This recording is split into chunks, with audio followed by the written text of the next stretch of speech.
cara-cara apa saja yang perlu kita miliki dan kita kerjakan supaya kita benar-benar sampai kepada perjanjian itu dan kita menerima janji itu. Yang pertama kita lihat di dalam ayat 8 pasal 1 dikatakan begini. Janganlah engkau lupa memperkatakan kitab Taurat ini, tetapi renungkanlah itu siang dan malam supaya engkau bertindak hati-hati sesuai dengan segala yang tertulis di dalamnya. Sebab dengan demikian perjalananmu akan berhasil dan engkau akan beruntung. Yang percaya katakan amin. Tuhan berkata supaya engkau sampai kepada negeri perjanjian itu dan menerima janji Tuhan seperti yang dijanjikan Tuhan. Hal pertama yang harus kau lakukan, engkau harus merenungkan Taurat Tuhan atau firman Tuhan siang dan malam dan memperkatakannya. Saudara mau mengalami janji Tuhan itu, saudara harus memperkatakan firman Tuhan. Saudara harus memperkatakan janji Tuhan itu terus menerus. Kenapa memperkatakan firman Tuhan itu penting? Alasannya apa? Amsal 18 ayat 21 dikatakan demikian. Hidup dan mati dikuasai lidah. Siapa suka menggemakannya akan memakan buahnya. Terjemahan baru berkata siapa suka menggemakannya. Kalau terjemahan lain berkata begini, siapa suka memperkatakannya akan memakan buahnya. Artinya orang-orang akan menerima hasil dari apa yang diperkatakan. Artinya kalau saudara mau mengalami janji Tuhan itu dalam kehidupan saudara, saudara harus perhatikan perkataanmu. Karena kita akan mengalami seperti apa yang kita katakan. Kita akan memakan buah dari perkataan kita. Jadi kalau saudara mau menerima dan mengalami janji-janji Tuhan, perkatakanlah firman itu, perkatakanlah janji itu setiap waktu. Amin. Artinya kita harus benar-benar memperhatikan perkataan-perkataan kita. Kita harus serius memperhatikan perkataan-perkataan kita. Kalau saudara merindukan hal-hal baik terjadi dalam kehidupanmu, kalau saudara merindukan janji-janji Tuhan terjadi dalam kehidupanmu, perhatikan itu. Kontrol cara berbicara kita. Karena Tuhan akan membuat kita mengalami sesuatu sesuai dengan apa yang kita perkatakan. Suatu waktu ketika bangsa itu bersungut-sungut kepada Musa dan Harun di Kadesi Barnea, waktu bangsa itu mau masuk ke tanah Kanaan, setelah mereka tinggalkan Mesir, mereka sampai ke satu tempat yang namanya Kadesi Barnea. Itu benar-benar perbatasan padang gurun dengan tanah Kanaan. Lalu Musa mengirim 12 pengintai, satu orang mewakili satu suku. Nah, waktu pengintai itu pulang bawa laporan kepada Musa, 10 orang itu Alkitab berkata membawa kabar buruk tentang negeri itu. Sehingga umat yang besar itu yang dipimpin oleh Musa keluar dari tanah Mesir itu berontak kepada Musa dan mereka bersungut-sungut. Mereka berkata kalau begini lebih baik kita mati atau kita pulang saja ke Mesir. Kalau begini kita lebih baik. Dan itu semua kata-kata kutuk. Saudara tahu apa respon Tuhan? Coba kita lihat Bilangan 14 ayat 28. Tuhan berkata kepada Musa, Musa, katakanlah kepada mereka, demi aku yang hidup, demikianlah firman Tuhan, bahwasanya seperti yang kamu katakan di hadapanku, demikianlah akan kulakukan kepadamu. Oleh karena itulah bangsa itu berputar-putar selama 40 tahun di padang gurun. Dan generasi-generasi pemberontak itu, generasi-generasi umur 20 tahun ke atas, semua tewas di padang gurun oleh karena kata-kata mereka. Karena Tuhan berkata, Musa katakan kepada mereka, seperti yang mereka katakan di hadapanku, seperti itulah aku perbuat dan aku lakukan kepada mereka. Mereka memakan buah dari perkataan mereka. Ini hal negatif. Hal negatif terjadi. Kalau saya berpikir begini, kalau hal negatif aja itu bisa terjadi, apalagi hal positif. Pasti terjadi. Karena Tuhan senang dengan itu. Amin, saudara. Jadi sekali lagi jaga perkataan kita. Bahkan kalau saya katakan bukan hanya saja terhadap janji Tuhan, tapi terhadap kehidupan saudara sehari-hari. Hubungan saudara di rumah. Kalau sampai sekarang anak-anak saudara tidak pinter-pinter, kerjanya memberontak apa segala macam dan itu, coba cek kata-kata yang keluar dari mulut kita itu seperti apa. Jangan-jangan kita sering menyumpahin mereka. Jangan-jangan kita sering berkata kepada mereka, dasar anak bodoh, dasar ini, dasar itu. Dengar baik, siapa yang suka memperkatakannya, memakan buahnya. Seperti yang kamu katakan, kata Tuhan, seperti itu terjadi kepadamu. Seperti itu yang aku perbuat kepadamu. Kalau saudara merasa hidupmu sial dan sial dan sial terus, saya mau katakan coba cek kata-kata kita. Apa yang sering keluar dari mulut kita? Kata-kata berkatkah atau kata kutuk dan kata-kata sial? Kalau itu yang terjadi, saatnya kita berubah.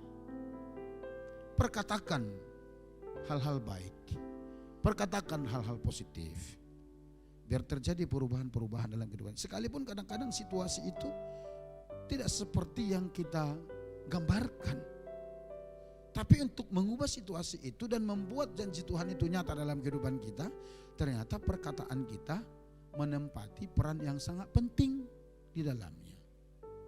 Amin, saudara. Amin. Jadi tolong cek ya. Istri kepada suami, tolong cek kata-kata kita yang sering kita sampaikan. Suami kepada istri, orang tua kepada anak-anak, anak-anak kepada, coba cek. Dan mulai sekarang harus berani berubah. Tuhan berkata kepada Yosua, tidak cukup hanya diperkatakan, tapi renungkan juga perkataan Tuhan itu. Renungkan juga Taurat itu, renungkan firman Allah itu. Artinya taruh di pikiranmu siang dan malam. Kenapa seperti itu?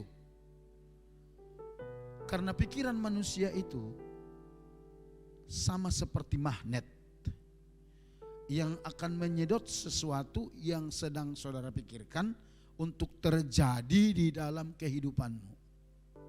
Artinya begini, pikiran-pikiran saudara akan menciptakan tindakan-tindakan dalam kehidupanmu. Masa iya, Pak? Iya.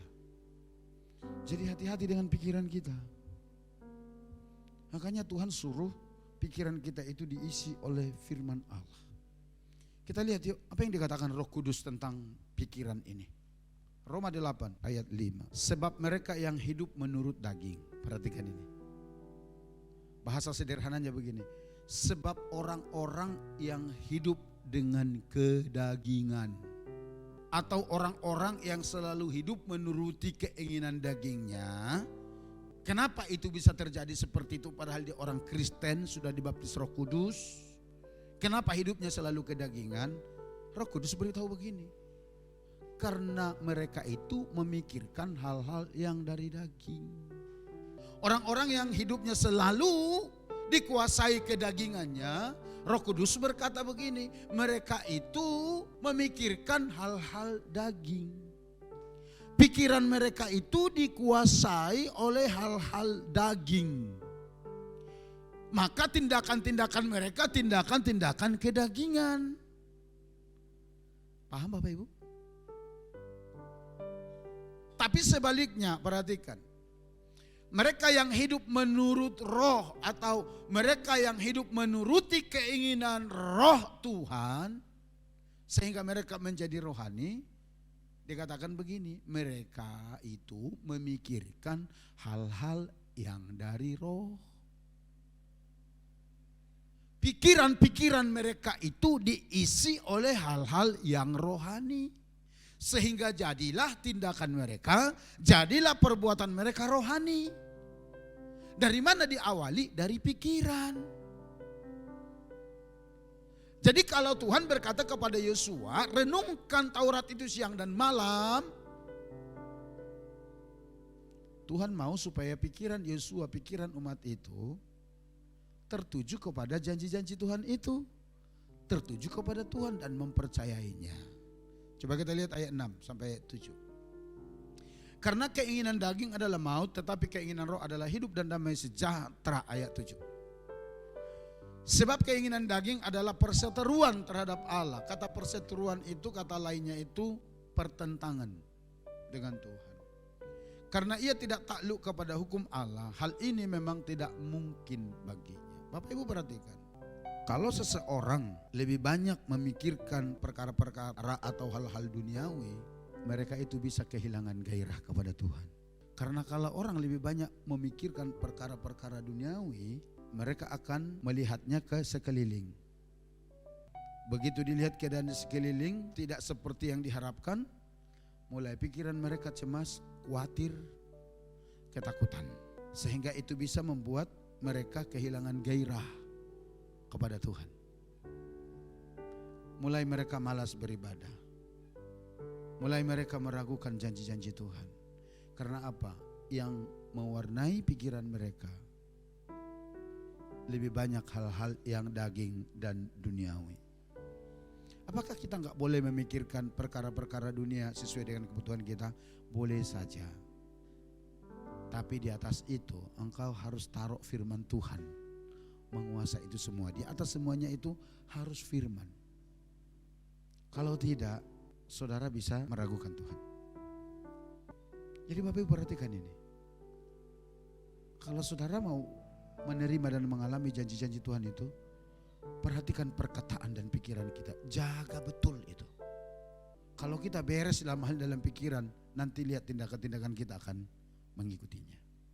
Yang kedua, di ayat 6 dan ayat 7a dikatakan demikian. Kuatkan dan teguhkanlah hatimu, sebab engkaulah yang akan memimpin bangsa ini memiliki negeri yang kujanjikan dengan bersumpah kepada nenek moyang mereka untuk diberikan kepada mereka. Ayat 7a, hanya kuatkan dan teguhkanlah hatimu dengan sungguh-sungguh. 2 kali di dalam 2 ayat ini Tuhan berkata, kuatkan dan teguhkan hatimu. Kenapa kira-kira Tuhan berkata kepada Yosua, kuatkan dan teguhkan hatimu? Karena Tuhan mau sampaikan begini, segala sesuatu itu berjalan by proses. Amin. Dan di dalam proses itu ada banyak hal yang bisa terjadi. Kadang-kadang manis, kadang-kadang pahit. Ya kan? Kadang-kadang naik bukit, kadang-kadang turun. Kadang-kadang Bapak Ibu menyenangkan, tapi kadang-kadang menyedihkan. Kadang-kadang menyakitkan, tapi kadang-kadang juga menyukakan hati. Di sana rasanya benar-benar nano-nano. Orang-orang yang tidak siap mentalnya untuk hal ini, ada kemungkinan mereka mundur. Karena menghadapi proses. Nah untuk itu Tuhan berkata, kuatkan dan teguhkan hatimu. Artinya Bapak Ibu, jangan mudah putus asa, jangan mudah tawar hati, jangan mudah menyerah. Ketika saudara diperhadapkan dengan sebuah proses tantangan hidup, maju saja bersama dengan Tuhan. Karena kalau saudara diizinkan menghadapi sebuah proses, tujuannya itu untuk memperkuat otot-otot kerohanian kita. Jangan saudara menghindar. Contohnya begini, kalau saudara dituntun Tuhan berjalan di jalan ini untuk mencapai janji Tuhan di sana, jalan aja. Tiba-tiba di sini ada proses, tiba-tiba di sini mungkin ada hambatan, ada gunung besarnya. Saya mau katakan begini, lewati gunung itu. Jangan membelok. Ah, di sini ada gunung, ada masalah, belok. Di sini enggak ada masalah. Dengar. Nanti di sini muncul lagi gunung yang sama. Saudara belok lagi, muncul lagi di sini.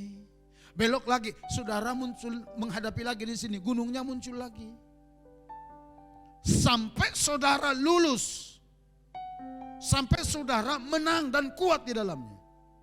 Karena ada tujuan Tuhan di balik itu semua.